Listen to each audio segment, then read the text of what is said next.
JUI اور PTI کے درمیان معاملات نہیں بن پائے اور معاملات 1.5 لاکھ کا شکار ہو گئے ہیں۔ مولانا PTI کی مجبوری بن گئے ہیں۔ السلام علیکم ویورز، میں ہوں شاکر سولنگی۔ ویورز، آج دن میں نے پروگرام کیا تھا کہ JUI اور PTI کے درمیان معاملات نہیں بن پائے اور معاملات 1.5 لاکھ کا شکار ہو گئے ہیں۔ آپ 1.5 لاکھ کہہ سکتے ہیں۔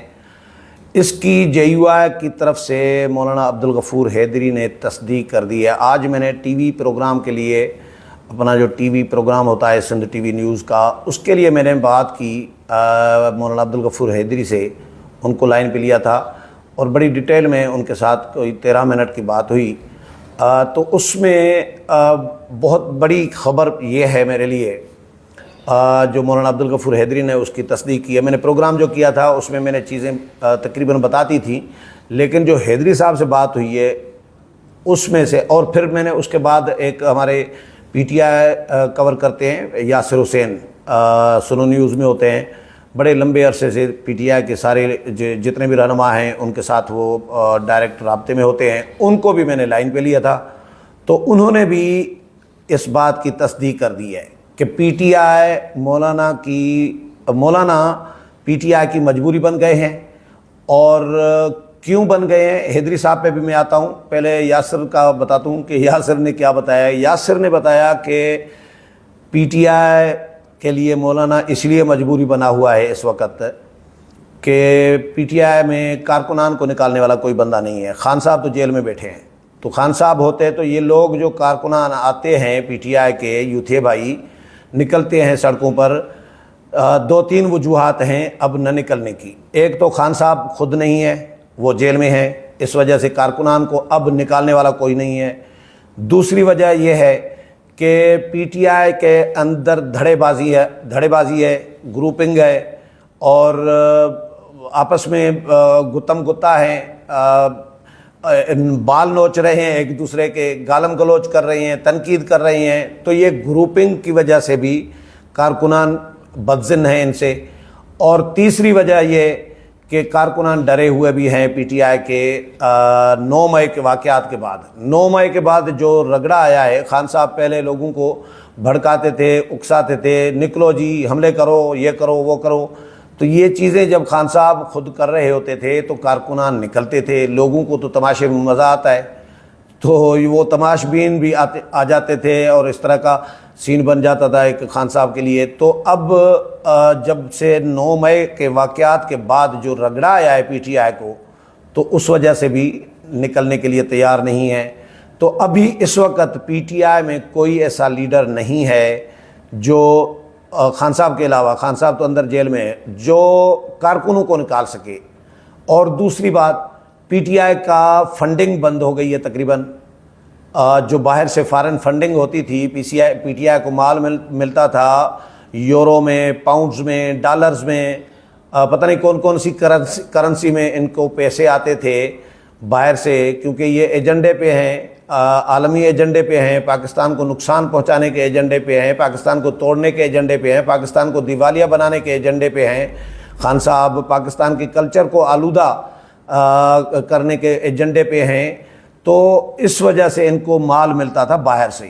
اب مال ہو گیا ہے بند، فنڈنگ ہو گئی ہے بند، کیونکہ چوری پکڑی گئی۔ تو اب خان صاحب کی پارٹی جو ہے PTI، اس میں خرچہ کرنے والا کوئی نہیں رہا۔ ان کو ڈر ہے PTI کو، یہ یاسر حسین جو PTI کور کرتے ہیں ان کے بقول، اور مجھے بھی بات یہ سمجھ میں آئی کہ PTI کو ڈر ہے کہ اب اگر ہم اکیلے تحریک چلائیں گے، خان صاحب بھی اندر ہوں، اور تو پھر کیسے تحریک چلے گی، خرچہ کون کرے گا؟ تحریک پہ تو خرچہ آئے گا، بہت بڑا خرچہ آتا ہے بھائی تحریک پہ، جلسہ بھی کرے تو بھی بڑا خرچہ آئے گا، دھرنا دیں کئی کچھ دنوں کا تو اس پہ بھی خرچہ آئے گا۔ 2014 کا جو دھرنا دیا تھا خان صاحب نے، اس میں تو خرچہ کرنے والے آپ کو یاد ہے نا، پتہ ہے نا کہ کون تھے وہ، اس میں خان صاحب کے پیچھے بڑی قوتیں تھیں۔ اچھا، اس کے بعد خادم رضوی صاحب آئے تو ان کو کھانا کہاں سے جاتا تھا یہ بھی ہمیں پتہ ہے، اور لوگ تعاون کرتے تھے، کہیں سے فنڈنگ ہوتی تھی۔ اور پھر آخر میں جب خادم رضوی صاحب کا دھرنا ختم کرایا گیا تو ان میں پیسے بھی بانٹے گئے، لفافے بانٹے گئے پیسوں کے. تو یہ تحریکیں اس طرح نہیں چلتی. علامہ طاہر القادری صاحب جو ہیں ان کے پاس بھی جب مال آ جاتا ہے, ان کو کہیں سے مال ملتا ہے تو دھرنے شروع کر دیتا ہے. اور یہ مطلب جتنے بھی دھرنے لگے ہیں ظاہر ہے ان پہ خرچہ آتا ہے نا. مفت میں تو دھرنا یا جلسہ نہیں ہو سکتا, جلوس نہیں ہو سکتا, ریلی نہیں ہو سکتی کہ کارکنان اپنی جیب سے کریں, خرچہ آتا ہے. تو پی ٹی آئی میں اس وقت خرچہ کرنے والا کوئی نہیں ہے, فنڈنگ بھی بند ہے اور کارکنان نکالنے والا بھی کوئی نہیں ہے. تو پی ٹی آئی کو خطرہ اس بات کا ہے کہ اگر ہم نے مولانا کو شامل کریں گے, پی ٹی آئی یہ سوچ رہی ہے جو پلاننگ ہے کہ ہم مولانا کو شامل کریں گے تو مولانا کے پاس تو فورس ہے بھائی, مولانا باہر ہیں, جیل میں بھی نہیں ہے, اور مولانا ایک کال دیں گے تو لاکھوں لوگ نکل آئیں گے. تو پی ٹی آئی کے پاس بھی بندے ہیں, لیکن جو نہ نکلنے کی وجوہات ہیں وہ میں آپ کو یہ بتا رہا ہوں کہ خان صاحب خود جیل میں ہیں اس وجہ سے. دوسرا ان کو رگڑا آیا ہوا ہے کارکنوں کو, 9 مئی کے واقعات کے بعد پی ٹی آئی کو, لیڈرشپ کو, کارکنوں کو جو رگڑا آیا ہے اس کی وجہ سے بھی ڈرے ہوئے ہیں. اور پھر تیسرا یہ آپس میں گتم گتا ہیں. پی ٹی آئی کے جو رہنما ہیں ہر بندہ لیڈرشپ اپنی چمکا رہا ہے لیکن کارکنان کے ساتھ کوئی رابطے میں نہیں ہے, تو اس لیے کارکن ان کے لیے نکلنے کے لیے تیار نہیں ہے. اور تیسرا خرچہ کون کرے گا. تو پی ٹی آئی کو ڈر ہے کہ پی ٹی آئی نے پلاننگ یہ کی ہے کہ بھئی ہم مولانا کو شامل کریں گے اس تحریک میں, چاہے اتحاد نہ ہو, مولانا کے ساتھ اتحاد نہیں ہوگا. اگر ہوا, اگر یہ اتحاد بالکل نہیں ہوگا, اگر کوئی معاملات طے ہوئے بھی تو وہ ہوں گے مشترکہ تحریک چلانے کے لیے.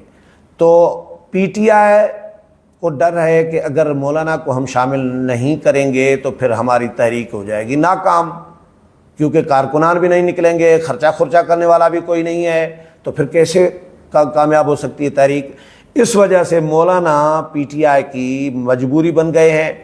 منت ترلے کر رہی ہے پی ٹی آئی مولانا کو, سچی بات یہ ہے, لیکن کنفیوزڈ ہے پی ٹی آئی کے رہنما کنفیوزڈ ہے. اس وجہ سے تحریک کے معاملات آگے نہیں بڑھ سکے. مولانا عبدالغفور حیدری پہ آتا ہوں کہ انہوں نے بھی اس بات کی تصدیق کی ہے کہ جے یو آئی اور پی ٹی آئی کے درمیان کوئی 6 ملاقاتیں تو آفیشل ہوئی ہیں, 4-5 ملاقاتیں انآفیشل بھی ہوئی ہیں. تو ان درجن ملاقاتوں میں 1 درجن تقریباً ملاقاتیں ہوئی ہیں. 1 درجن ملاقاتوں میں کچھ بھی معاملات طے نہیں ہو سکے, کوئی ایک بھی نقطہ کوئی طے نہیں ہو سکا. صرف محض نشستن خوردن برخاستن والا کام ہوا ہے کہ مولانا کے پاس جاتے ہیں, مولانا بھی چائے پلا دیتے ہیں, بسکٹ کھلا دیتے ہیں, عزت دیتے ہیں. تو یہ ملاقاتوں سے آگے معاملہ نہیں بڑھ سکا بقول مولانا عبدالغفور حیدری کے. اور مولانا عبدالغفور حیدری نے یہ بھی بتایا کہ ہمارا کارکن, میں نے سوال کیا, میں نے کہا جے یو آئی کا کارکن کیا کہہ رہا ہے آپ لوگوں کو. تو حیدری صاحب نے کہا کہ جتنے کارکنان میرے ساتھ براہ راست رابطے میں ہیں, جن کی ایکسیس میرے تک ہے, وہ تو ذہنی طور پر وہ کہتے ہیں کہ بھئی ہم پی ٹی آئی کے ساتھ چلنے کے لیے ذہنی طور پر تیار نہیں ہیں. ان کا ذہن نہیں مان رہا, یعنی جے یو آئی پر کارکنان کا پریشر ہے کہ پی ٹی آئی کے ساتھ مشترکہ تحریک نہ چلائیں. P T I miss use کرے گی جے یو آئی کو, اور پی ٹی آئی پہ بھروسہ کرنے کے لیے کوئی تیار نہیں ہے. تو مولانا عبدالغفور حیدری نے کہا کہ ہمارے درمیان, پی ٹی آئی اور جے یو آئی کے درمیان صرف پردہ نہیں ہے. انہوں نے کہا کہ ایک بہت بڑا پہاڑ ہے, پہاڑ لفظ یوز کیا ہے, بہت بڑا پہاڑ ہے جو سر کرنا پڑے گا, اور اس کو ہٹانے کے لیے, پہاڑ کو ہٹانے کے لیے وقت لگے گا. ایسے آسان نہیں ہے پی ٹی آئی اور جے یو آئی کا ملنا یا مشترکہ تحریک, اتنا آسان نہیں ہے. تو معاملات بالکل مولانا عبدالغفور حیدری نے میری جو دن کو ویلاگ, میں نے یہ ابھی جو ویلاگ آپ دیکھ رہے ہیں, اس وقت میں ریکارڈنگ جو کر رہا ہوں آپ تو ابھی دیکھ رہے ہوں گے, لیکن اس ویلاگ سے پہلے والا ویلاگ جو دن کو کیا تھا اس میں یہ میں نے کچھ اور چیزیں بھی بتائی تھی, کچھ کہ کیا ریزرویشن ہے. تو خبر یہ دی تھی میں نے کہ معاملات آگے نہیں بڑھ سکے, اور بالکل بھی یعنی اب 1.5 لاکھ پڑ گیا ہے. تو مولانا نے ان کو کہہ دیا ہوا ہے, ایک تو پی ٹی آئی ایگریمنٹ کرے گی. مولانا عبدالغفور حیدری صاحب نے یہ بھی بتایا کہ پی ٹی آئی کوئی فارمولہ نہیں لے کے آ رہی ہمارے پاس, ایک بات. دوسرا, کوئی معاہدے کی بات نہیں کر رہی. تیسرا, آپس میں وہ یکسو نظر نہیں آ رہے. میں نے کہا پی ٹی آئی سنجیدہ کتنی ہے؟ تو انہوں نے کہا کہ پی ٹی آئی جتنی ملاقاتوں میں بیٹھا ہوں تو میں نے نوٹ کیا ہے کہ پی ٹی آئی کے رہنما آپس میں یکسو بھی نہیں ہیں. اعتماد بھی، ٹرسٹ بھی خراب کیا ہوا ہے پی ٹی آئی نے اپنا پہلے سے ہی. تو اب اعتماد سازی کی بحالی کے لیے کوشش تو کر رہے ہیں، لیکن ابھی تک کوئی چانس مجھے نظر نہیں آ رہا کہ جے یو آئی اور پی ٹی آئی کی کوئی مشترکہ تحریک بھی چل سکتی ہے. ہاں آگے چل کر کچھ بھی ہو سکتا ہے، ہونے کے لیے سیاست میں کچھ بھی ہو سکتا ہے، لیکن فی الحال خبر یہ ہے کہ جس کی مولانا عبدالغفور حیدری نے بھی تصدیق کر دی ہے کہ پی ٹی آئی کے ساتھ معاملات آگے نہیں بڑھ سکے. میرے پروگرام پسند آیا ہوگا، اگلے پروگرام میں پھر ملاقات ہوگی، تب تک اجازت چاہتا ہوں. اللہ حافظ.